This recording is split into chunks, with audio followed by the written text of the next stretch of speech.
In the end, chooses to look the other way and say, let's laugh at it, because it's all a big joke. The whole thing is a big, bleak, amazing, surreal joke. And that's what we celebrate. Remember the bands and the grand parades, the flags, the banners, the fine cockades, and how we all looked up to see the king upon the balcony, who told us we were young and brave, we'd never become the foreigner's slave. If the foreigner comes off best, he said, we'd be better off dead. This was a couple of weeks before we got killed in the war.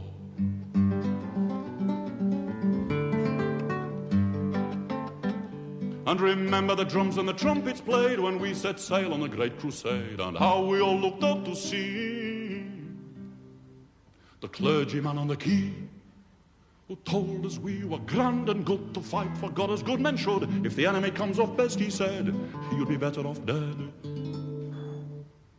And this was a couple of days before we got killed in the war.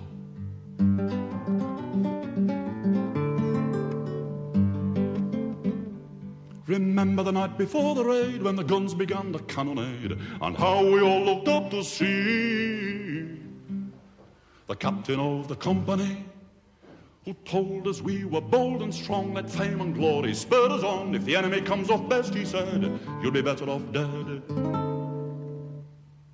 This was a couple of hours before we got killed in the war.